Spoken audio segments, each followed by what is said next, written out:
Okay, I think we'll get started. Hello, everyone, and thank you very much for joining us today. I'd like to just start by welcoming everyone to the Clean Arctic Alliance's webinar, Rising Temperatures, Rising Seas, the IPCC's 6th Assessment Report, Climate Vulnerable Communities and Shipping Action. First of all, just a couple of quick housekeeping matters. Please note that we are recording the webinar and we'll make it available to others afterwards. We'll send out the details as soon as it's ready. And then secondly, if you have any questions, could you please submit questions at any point through the Q&A option at the bottom of your screen. If possible, it'd be great if you could indicate to which speaker a question is directed. We will endeavour to answer all the questions during the Q&A session. But if we run out of time, we will do our best to follow up with a response after the event. I'm just going to say a few opening words and then we'll hear from our speakers. On Monday, the 4th of April this year, the UN Secretary General made a statement on the launch of the 3rd report of the IPCC's 6th assessment, telling the world, "The jury has reached a verdict and it's damning. This report of the Intergovernmental Panel on Climate Change is a litany of broken climate promises. It is a file of shame, cataloguing the empty pledges that put us firmly on track towards an unlivable world. We are on a fast track to climate disaster, major cities underwater, unprecedented heat waves, terrifying storms, widespread water shortages, the extinction of 1 million species of plants and animals. This is not fiction or exaggeration. It is what science tells us will result from our current energy policies. We are on a pathway to global warming of more than double the 1.5 degrees Celsius limit agreed in Paris. Some government and business leaders are saying one thing but doing another. Simply put, they are lying. And the results will be catastrophic. This is a climate emergency." We're going to hear more now on the latest reports from the IPCC, the Working Group 2 report on impacts, adaptation and vulnerability, and the Working Group 3 report on mitigation of climate change, which form part of the 6th assessment report. I would like to briefly introduce our speakers. And unfortunately, we appear to be having connection problems with Tonga, and it may be that one of our speakers is unable to join us. We're keeping fingers crossed he might still make it, but at the moment it's not looking hopeful.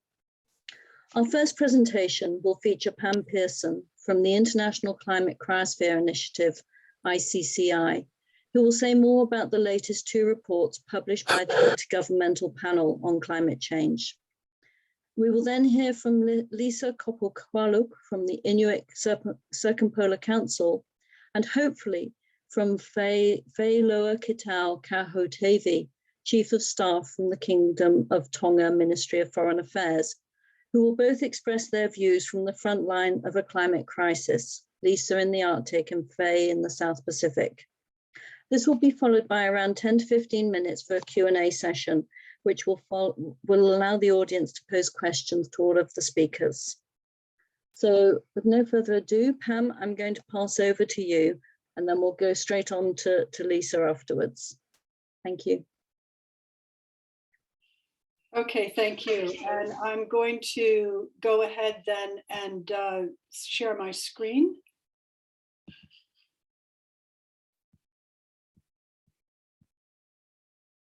Can you confirm that you're seeing my first slide, please? Yes. Okay, super.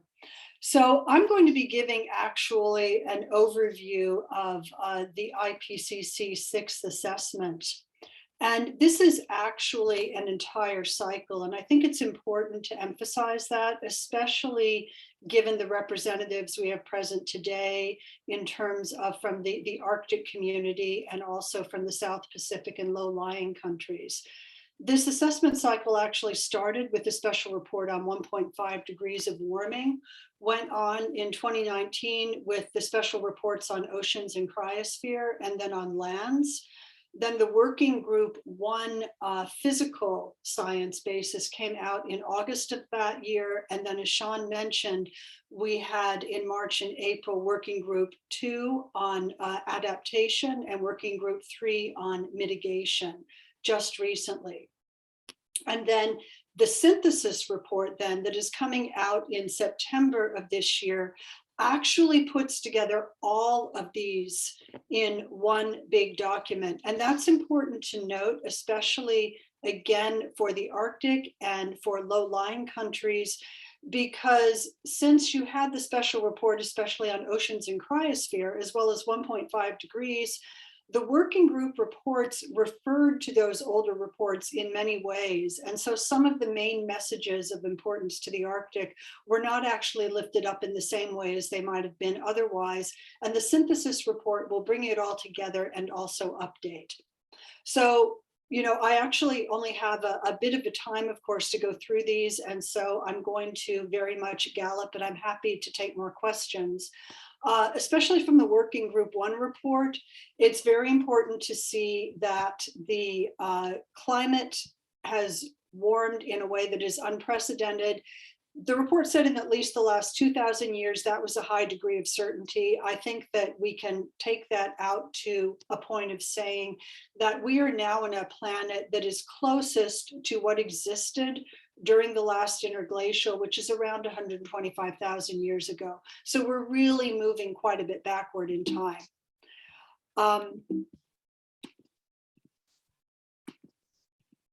Okay. A second thing that's important, and that because you're going to be seeing these over and over again, is that this assessment cycle updated the projections forward. And going from left to right, you have very low emissions all the way up to high emissions. And so these reflect the amount of energy, in essence, the amount of CO2 in the atmosphere that is being poured into the Earth system and leading to global warming. And the most important in terms of trying to mitigate, of course, are going to be the very low emissions and low emissions pathways. Those are the ones that will allow temperature to peak by the end of this century and then begin to come down again. All of the others, even the so-called intermediate scenarios, will still see temperatures rising for some time after the end of this century. And you can see the great difference here in temperature that you would have in 2100 for the low and very low. You have a peak in temperature sometime after mid-century and then a very slow decline. In the others, by the end of this century with high emissions, which is actually what we're on track for right now. If you look at CO2 emissions in the atmosphere, they're still growing by between 2 and 3 ppm per year. We would end up close to 5 degrees C by the end of this century. So now looking into some of these systems, Arctic sea ice, the IPCC shows a 40% loss at least since 2050. And one important conclusion is that we will see at least one incidence of total summer loss, summer meaning usually August, September, at least once by 2050 under all scenarios. One of the most key questions I asked after the Working Group 1 report came out, which did not actually mention sea ice much at all, but especially not in the summary for policymakers, why didn't it talk more about it? And the scientific answer was, it's because that particular system has already tipped, we've lost it, and that is going to have some severe consequences. I'll talk a bit about that later. However, very low and low emissions, so the blue ones, as you see here, there's a dotted line where the Arctic is in what is considered an ice-free state.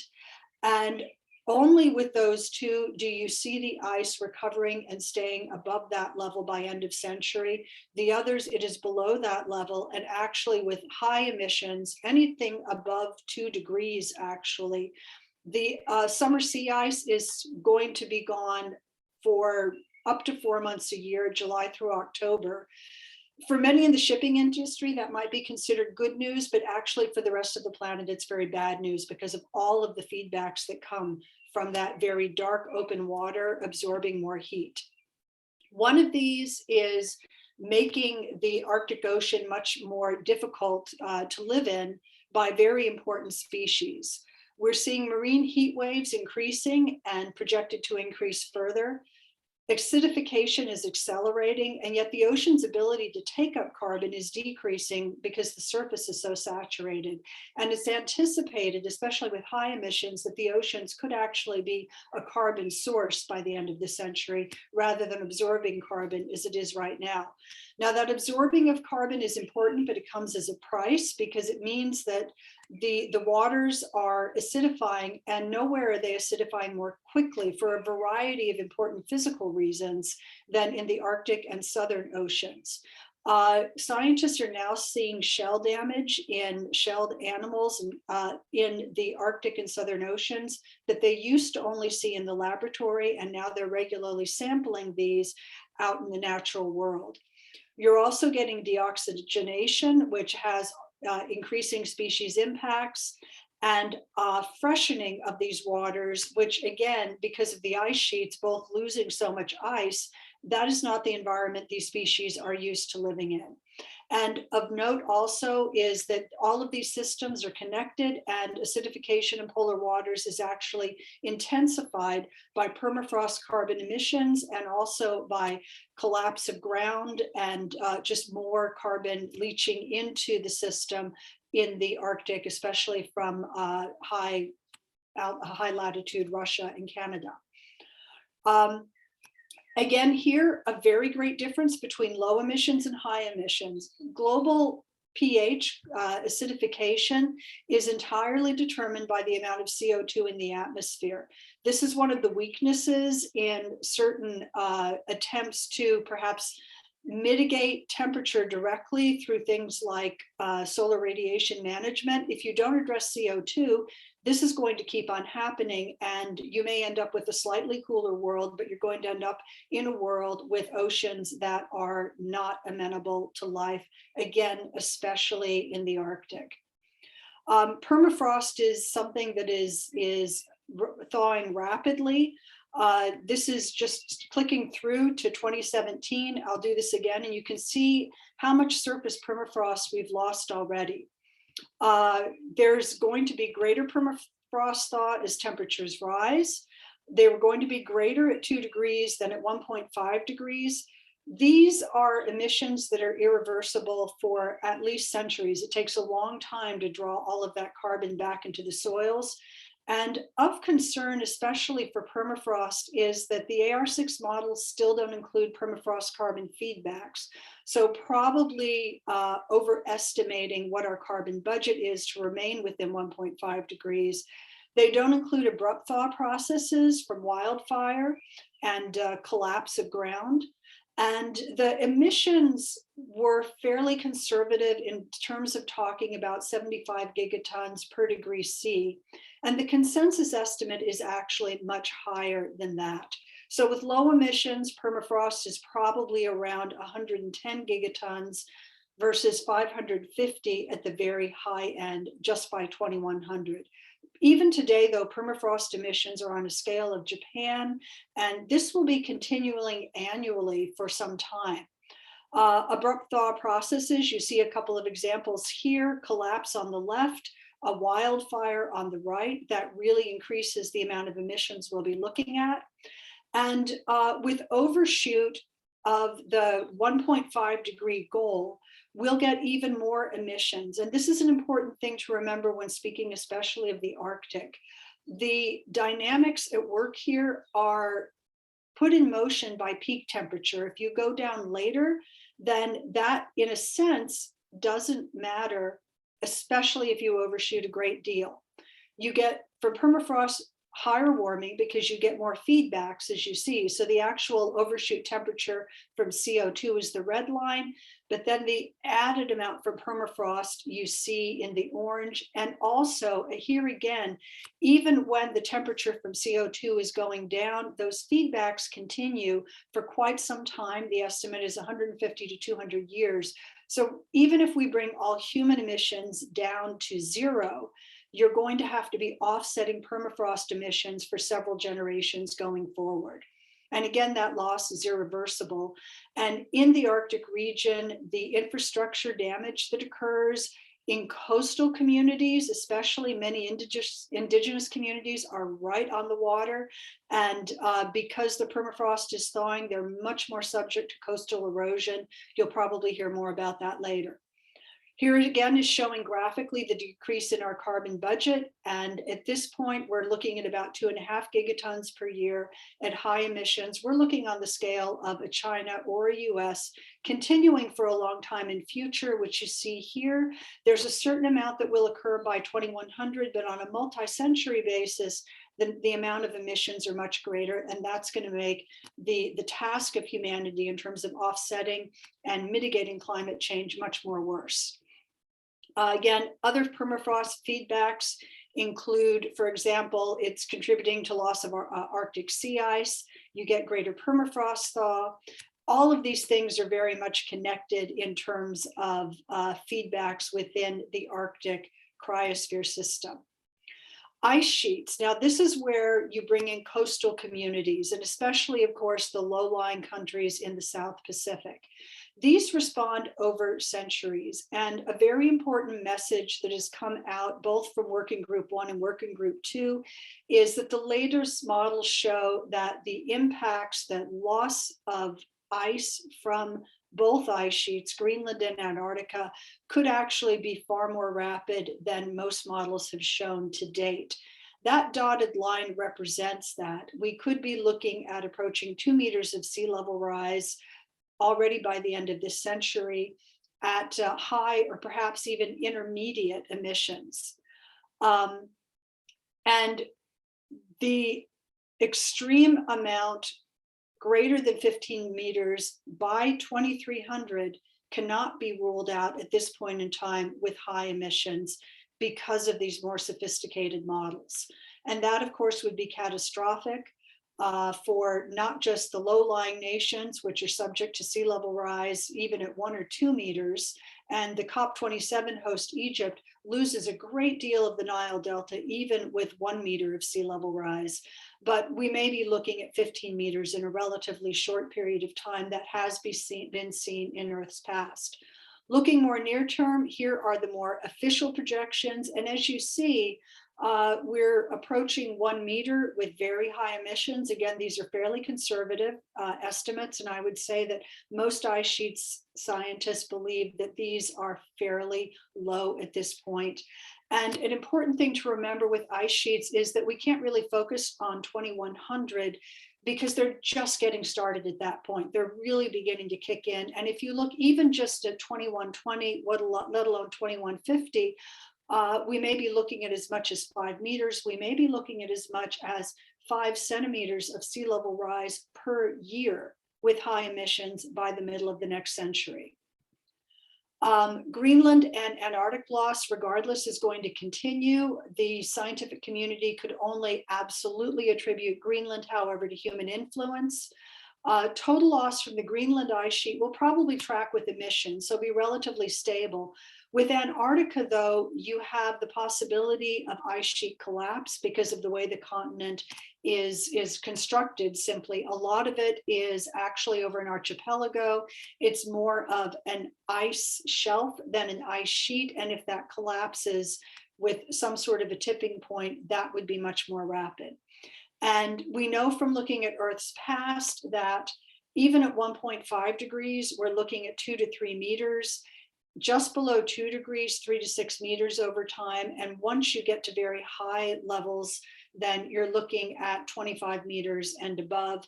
The Earth is essentially ice-free at 6 degrees C. And again, with very high emissions, we may be approaching 5, as you'll recall, by the end of the century. So what does this mean for mitigation and the need to act? And I think that what the UN Secretary General said is very, very relevant. We really are pushing the Earth system into an entirely new state. And every ton of new CO2 emissions contributes to that, from the low in blue to the very high. We're getting a higher and higher range of temperatures. And it's important to remember the uncertainty, because here you see where we want to be, which is well below 2 degrees, preferably going for 1.5 degrees. And this is still a matter of chance. The Earth system may be actually more sensitive than we think it is, in which case our carbon budget could be a lot less. These are very likely ranges. So if we're going for 1.5 degrees, these are the percentages of certainty that we have. And I think that most would say that we would want a high certainty of remaining within 1.5 degrees, and that really decreases the carbon budget. Insurance companies especially would say, you know, an 83% chance is pretty good, but a 50% chance of something being worse is not something they'd want to do. So we need to be more aggressive, not less. And in terms of where we are right now, again, Anse Guterres talked about how countries are not really doing what they have said they're going to do. We are currently on the red path here, going much higher. We need to be on the blue path. And even if we meet all of the need to limit warming where to within 2 degrees, we're not on that path either at this point. And that is with pledges and not with actions. And again, it's really important to understand that the Earth system does not care about pledges. It simply cares about how much CO2 is in the atmosphere. And if we push it beyond what it's able to tolerate, then all the pledges in the world will not make a difference. So what do these pathways look like? And my most important message in some ways is that these are still possible. We need immediate action. We need sustained greenhouse gas emissions reductions of between 43 and 60%, I would say, by 2030. So about 50% by 2030 and close to 100% by 2050. Beyond that, we need to actually have net negative. We need to be pulling CO2 out of the atmosphere in a variety of ways.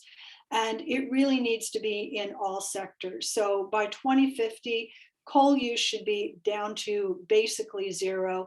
Oil use can be a little bit higher. Even gas use needs to be much lower than what some of the projections have told in the past. It can be up to 45% of what it is right now, but really we need immediate reductions in order to keep the planet in a survivable state.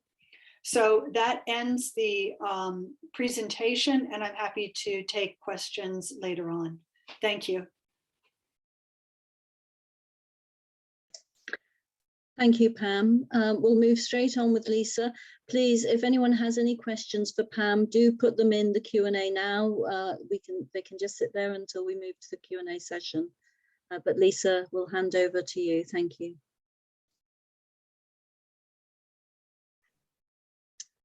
Yes, thank you, Sean, for the introduction, and thank you, Pam, for this very informative presentation.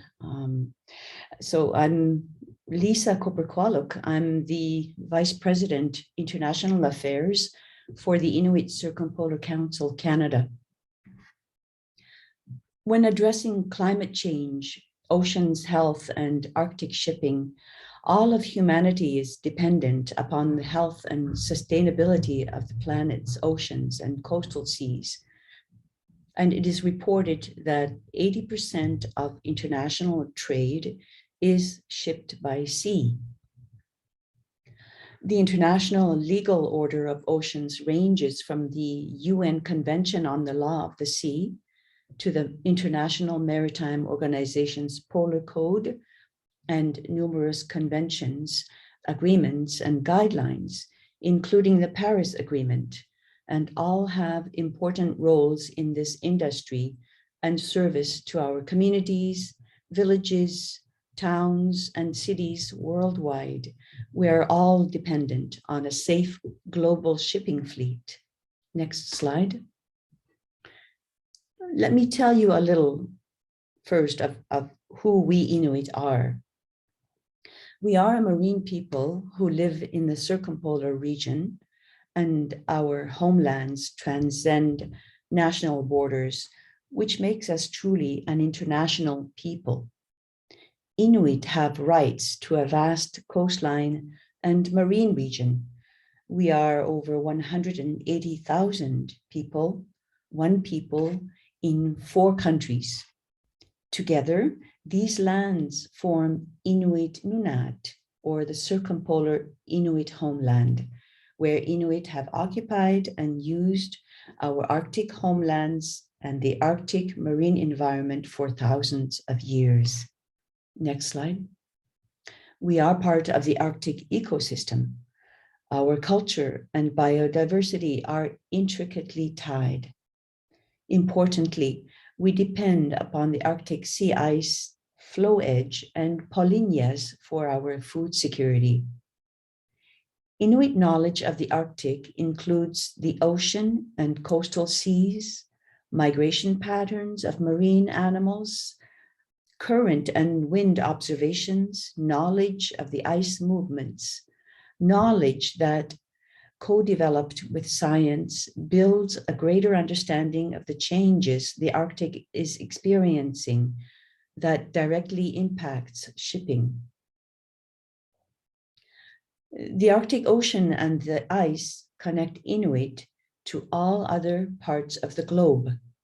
I think we need to remind ourselves constantly that the oceans are all connected. The Arctic Ocean and its coastal seas serve as our highways over the ice in winter, and in the open water season, we rely on marine transportation for the delivery of necessary goods and services. In many diverse ways, shipping and the ocean are the lifelines for our remote communities. We are bound to the marine environment and to the shipping industry. It is an essential service. The complexities between economy and environment require careful measurement and balance.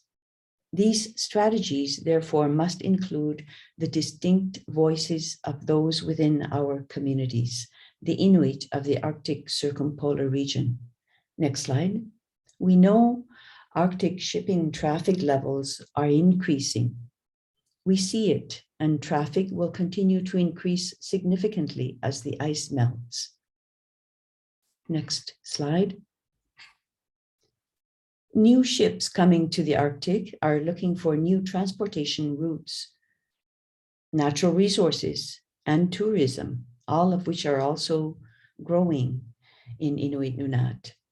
We know that underwater noise impacts our marine mammals.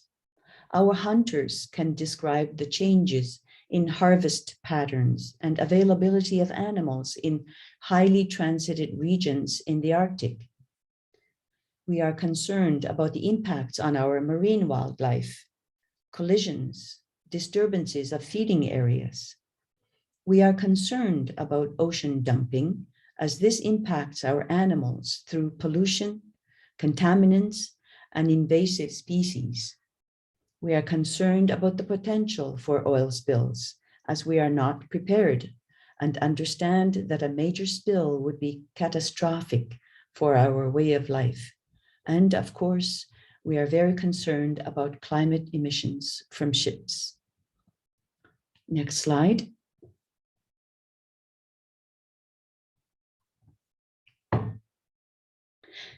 Inuit are on the front line of the climate crisis. Inuit Nunat is warming 3 to 4 times faster than the rest of the planet. Alarmingly, Arctic sea ice has declined by about 72% between 1979 and 2016 in the month of September. As the recent IPCC report has outlined, loss of ecosystems and their services has cascading and long-term impacts on people globally, especially for Indigenous peoples who are directly dependent on ecosystems to meet basic needs. Rapid warming and extreme temperatures in the Arctic are leading to unprecedented seasonal sea ice loss, permafrost thaw, and increasing ocean temperatures. Cascading from these biophysical changes are cultural, socioeconomic, and political consequences that are widespread and largely unprecedented in human history. changes in the Arctic are more pronounced than elsewhere and portend climate change impacts in other areas of the globe. Given these dire predictions and already observed impacts, action to reduce climate emissions from shipping is urgently needed, particularly black carbon, a short-lived climate forcer, which is 20% of shipping's carbon dioxide equivalent emissions, which clearly has a disproportionately high impact in the Arctic. In the 4-year period from 2015 to 2019, black carbon emissions in the Arctic increased by 85%. Next slide. It was a notable year for Inuit at the IPCC, with the approval and release of several influential reports. ICC was a contributing author to the Polar Region Cross chapter in the Working Group 2 report, where Inuit leadership in transformative adaptation and climate resilience was emphasized. Another contribution ICC made was on the special report on oceans and the cryosphere in a changing climate, released September 2019. ICC was also an expert reviewer and advised on content relevant to the Arctic and Inuit. Most notably, at the IPCC approval session for this report and supported by Canada, ICC was the first ever Indigenous Peoples Organization, IPO, to participate as an official observer. We remain the first and only formal IPO observer. ICC's work within the IPCC process has also led us to co-authoring related commentary pieces and book chapters on Indigenous knowledge and recognition in the IPCC space specifically and the research community broadly. Next slide. Working towards efficient and safe Arctic shipping is in all of our best interest and will require a collaborative effort. It is because shipping is so important to Inuit that we began an engagement with IMO. ICC has participated in the IMO over the last 6 years, and we have listened and learned. We attended IMO meetings under different states and other NGOs, but we know our small but mighty voice is unique at this important forum and warrants its own consultative status. Our intricate knowledge, awareness, and experience within the Arctic and the views of our people are all important elements of our contribution to the IMO. Next slide. So we are hoping to continue and build partnerships with other shipping states that are dependent and impacted by global shipping, such as the small islands, developing states. We have a lot in common. If we can find solutions to reducing black carbon by decarbonizing the global shipping fleet, we will protect both the coral and the ice. Inuit and Indigenous peoples worldwide, in particular those with a direct, profound, and spiritual relationship with oceans, coastal seas, and the marine environment, have inherent rights to these territories and resources, as affirmed in the United Nations Declaration on the Rights of Indigenous Peoples, among other international covenants. Our relationship with the marine ecosystem is critical to our well-being and way of life. For these and other reasons, it is necessary for the UNFCCC, CBD, IPCC, UN member states, international legal instruments, including UNCLOS and the Polar Code, and all other specialized agencies and intergovernmental organizations, make the clear, unequivocal linkage between oceans, biodiversity, climate change, and Indigenous rights. Next slide. Nakormeek, thank you for your work and for the time to speak to you today.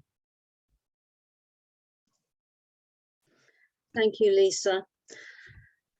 Regrettably, we've been unable to sort out the connection with Tonga, so I'm afraid Faye isn't able to join us now. So I would just like to thank Pam and Lisa again, and we'll move to the Q&A session. So far, I haven't seen anyone submit any questions. Please feel free to do so. I have a couple I'd like to ask myself, so I'll take the time and hopefully give people a chance to pop some questions into the Q&A or into the chat.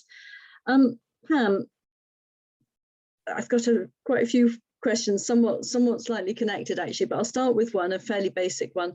I'm often asked when we talk about the Arctic and the Arctic sea ice, is it too late? Are we going to lose? Is it inevitable that we're going to lose at least the summer sea ice? What's your view?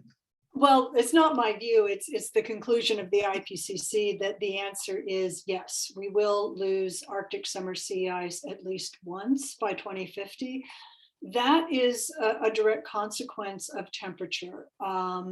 That is assuming that we get up to about 1.5 degrees at some point. And at 1.5 degrees, there will be some years when we lose summer sea ice. Now, it might be for just a few days in September, just before the equinox, or, you know, just because there's a kind of a perfect storm, maybe even literally, right, that helps blow the ice apart, as well as having unusually warm water incurring into the Arctic. But that will take place. The consequences of that are a little bit unpredictable because there are some species that are completely dependent on having a cover of ice year round. There will be small areas north of Greenland where that ice will be maintained. But in terms of the definition of ice-free Arctic, that will occur. The problem, though, and when it gets more serious, if we can hold ourselves to 1.5 degrees per the Paris Agreement, then it will eventually begin to come back. The water will be quite warm, but we will get more and more summer sea ice, and the system will begin to restore itself to where we again have multi-year ice. The old Arctic that, you know, was in place as late as, I would say, 1990, where there were large swaths of multi-year, very thick ice, that ecosystem can once again reestablish itself. Once we get to 1.7 degrees or so, there will be a loss of summer sea ice every year. And then, as I said in the presentation, just by 2 degrees, it'll be gone for several months out of the year. And there's even some less certain projections showing that we're going to start losing even some degree of winter sea ice at very high emissions. And at that point, the system is simply in a completely different state. So the higher it goes, the worse it gets, the more difficult it's going to be to restore is the bottom line. And 1.5 is a real guardrail. Thank you. And you talk about, sorry, somebody could just mute the microphone a moment. We've got a lot of interference. I'll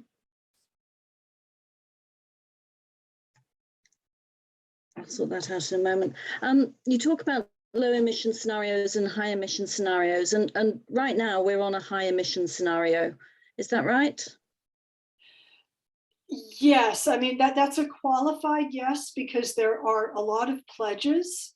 And if those pledges were completely fulfilled, then we're going to be at about 1.8, 1.9 by end of century. The problem is we don't see the action backing that up. We're still seeing coal-fired power plants being built with a 30-year lifetime. That should not be happening.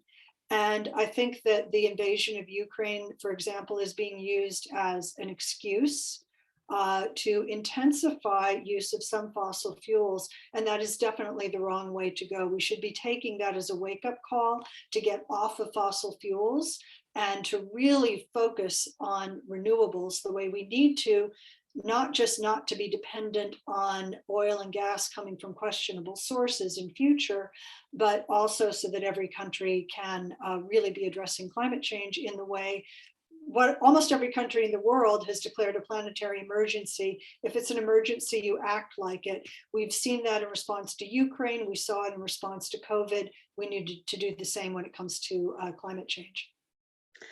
Thank you. Lisa, there is a question in the chat, and I see there's one in the Q&A as well that we'll come to in a moment, but I'm really pleased we seem to have sorted the connection out with Faye. So perhaps just first, before we carry on with questions, I'd like to just introduce Faye Loa Kitau Kahu-Tavi, Chief of Staff with the Kingdom of Tonga Ministry of Foreign Affairs. Faye, thank you so much for joining us, and I understand it's an unreasonable hour of the morning for you. I'd like to offer you the floor now. Hopefully you can follow what's been going on and say a few words. Thank you. Thank you, Sean, and warm greetings from, good morning and warm greetings from Tonga. It is indeed a pleasure, Sean, and thank you very much for the opportunity to share a little bit about how we in the Pacific and particularly in Tonga grapple with the issue and also are finding solutions for a way forward.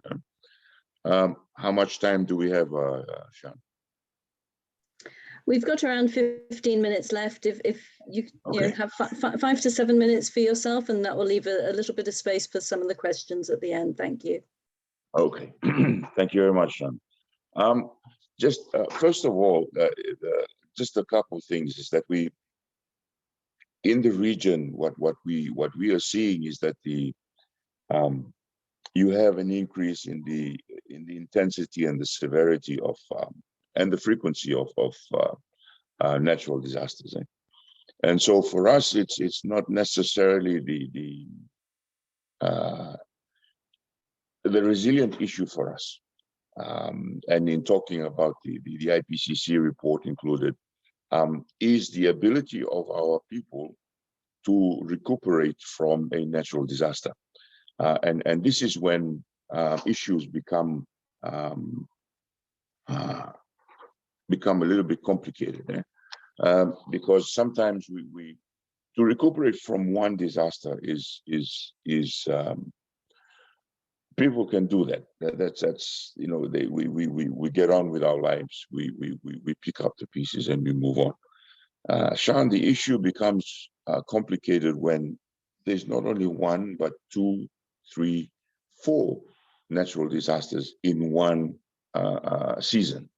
And so the last tropical cyclone season in 21-22, Tonga had to deal with 4 Category 3 cyclones that entered its area of its territory.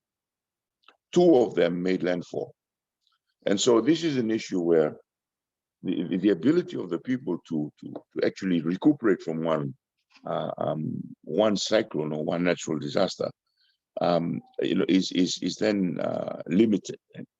And not only that, Sean, what we find also is that many of our donors, the systems of the donor countries that assist us in terms of emergency and relief, they are only geared for 1, maximum 2 disasters.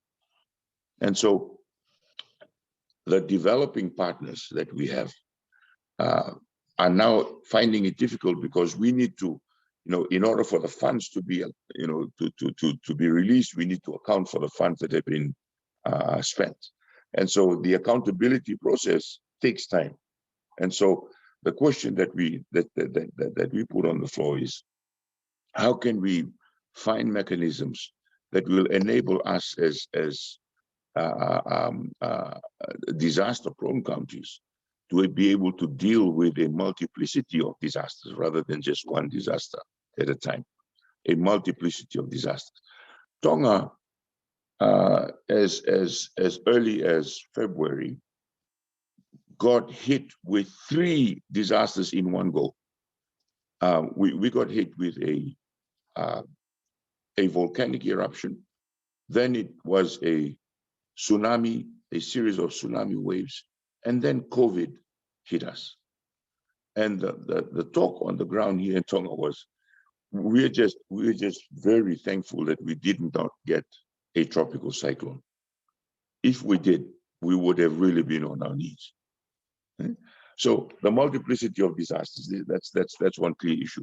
The second issue, just and I don't want to take up the floor more than I need to. Simply this: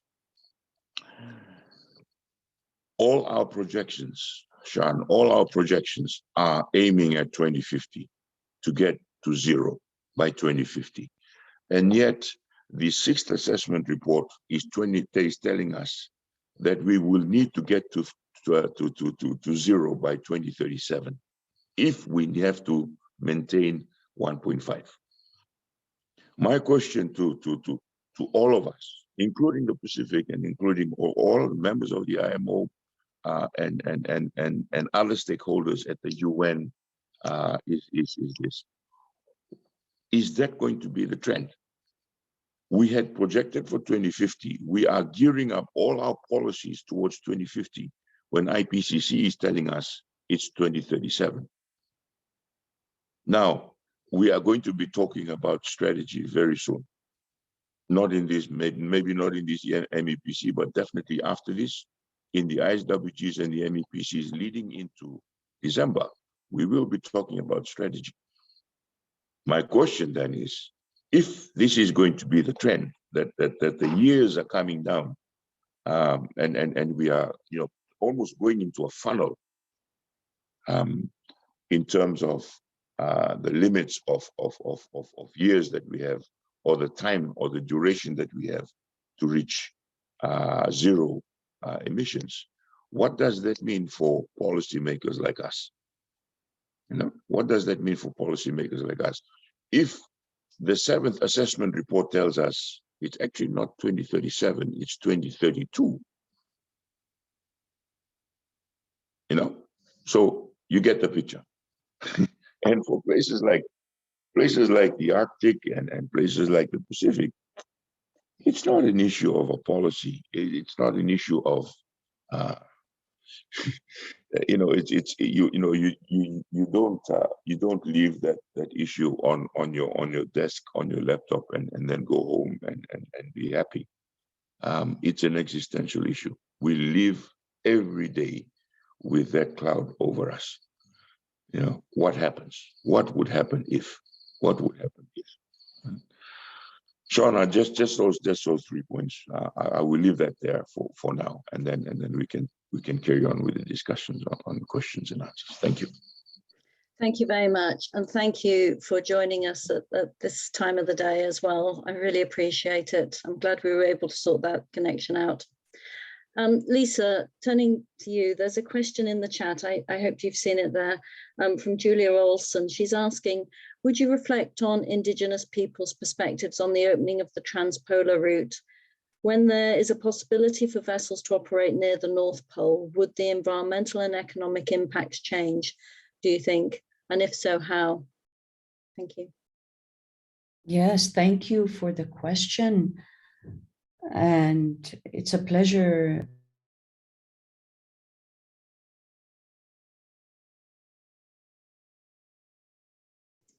Lisa, you've muted yourself somehow, sorry.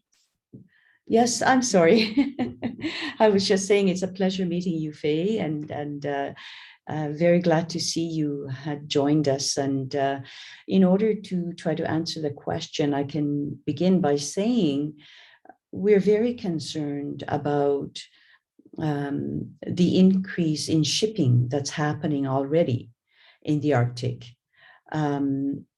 The disturbances that are caused to the marine mammals that are in the waters, not just by noise, but the potential pollution. And then us who really, take in the most risk of potential oil spills, for example, when we are not ready to react to oil spills when we do not yet have capacity to clean up potential oil spills. Those are all deep concerns for us, and there are already impacts on certain marine mammals like narwhals, who are no longer going to a specific area that Inuit knew of. And now Inuit, they need to go much farther away to where the narwhals have gone in order to find them. So all that being linked to food security and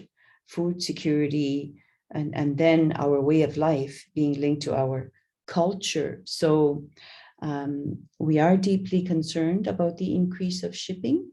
And then for us, that means finding ways in which shipping has less impact. So we need to set up rules to manage that further growth, the increase of even more ships passing through. Already that they have increased, but there will be further increases as the interest in resources, in resource development grows, as well as the Arctic opens up to the outside. Then we need to define the corridors in which ships will pass through. So,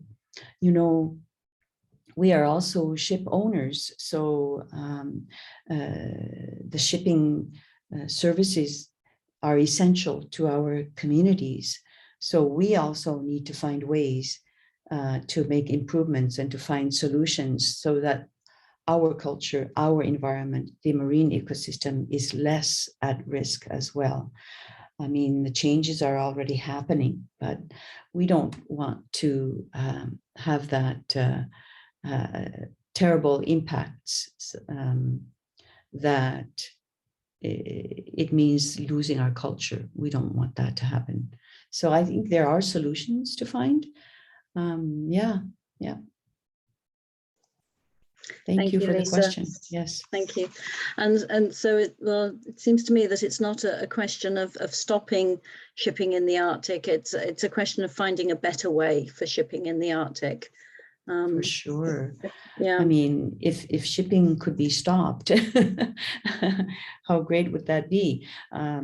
But is that the answer? I mean, we're not here to say we want shipping to stop, but I think there are ways to make shipping a lot more safe than it actually is right now. Thanks. Pam, I wondered if you would like to come back in on the point that was raised by Faye. The sixth assessment report has changed the ground dramatically, I think, for compared to where we were at following the fifth assessment report. Is the seventh assessment report, I know this is probably unfair because you don't know what it's going to say at the moment. We're still trying to finish the sixth assessment report, but I would imagine there's a good chance that the seventh assessment report is going to change the ground again. And how do we cope? How do we keep changing policy to try and achieve what needs to be done? Did you want to follow up on what Faye was saying at all? Well, I mean, what I'm hoping we'll see with the seventh assessment report is those curves going downwards. One of the most important conclusions from the Working Group 2 report, which is supposed to be about adaptation, is that they said more clearly than ever before that for certain things and for certain communities, we are reaching or have already exceeded the limits of adaptation. In other words, things are happening quickly enough and badly enough that there is no way to adapt to those kinds of changes. One of the most telling comments I heard from mountain communities, Pema Gyamtso, who is the head of ICIMOD in Nepal, that the only adaptation we have is our feet, and often they're running, talking about things like avalanches and glacial lake outburst floods. And I would say that the two communities represented here are the the early ones showing the limits of adaptation, but those limits are going to spread. And so I think what we'll see, if we don't change track, if we don't see those emissions going down by the time of the 7th assessment, is them being joined by a whole lot more communities, you know, across the planet that are reaching their own limits of adaptation and that can only adapt with their feet. Thank you. We're actually nearly out of time, and I would like to say a few words to wrap up. But Faye, just before I do you, yes, your hands up, please do come back in. Oh, thank you, Sean. I was just and I thank Pam for the comments, but I was just thinking of my good friend, the late General Secretary of the Kiribati Protestant Church. When we were touring Europe, one of the questions that was asked of us was exactly that. You know, what would you do if sea level caught you and that you have nowhere else to go? To which he just answered without batting. He said, perhaps we'll need to live like fish. So and that's an illustration for us, we and he said it very simply, but it really made us pause in terms of our thinking. Maybe we need to live like fish. Okay, thank you. Thank you. Yes, that's very thought-provoking. I'm just going to say a few words and sum up, or to finish off quickly.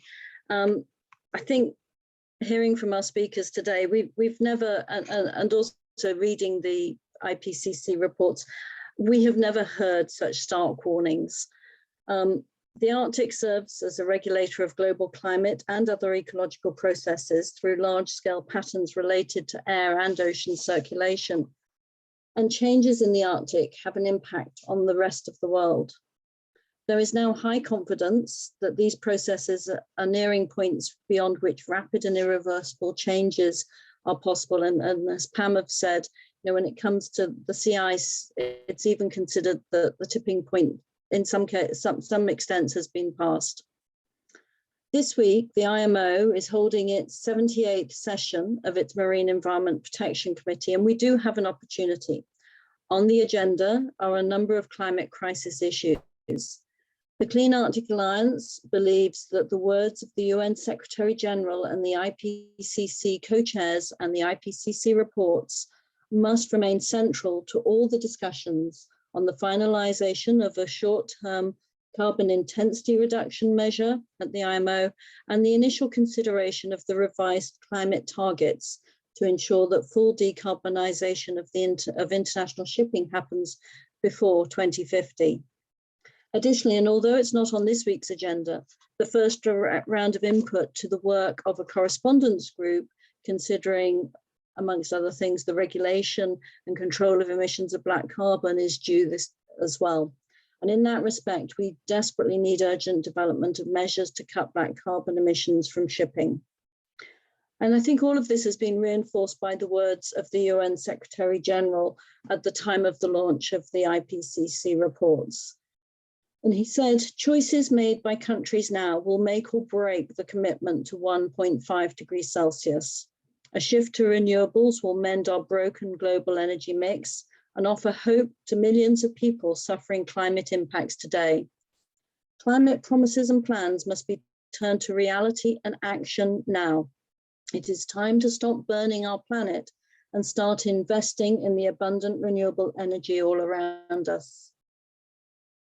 I think that is very true, and something that we all need to heed as we head into the discussions on the IMO's greenhouse gas work this week.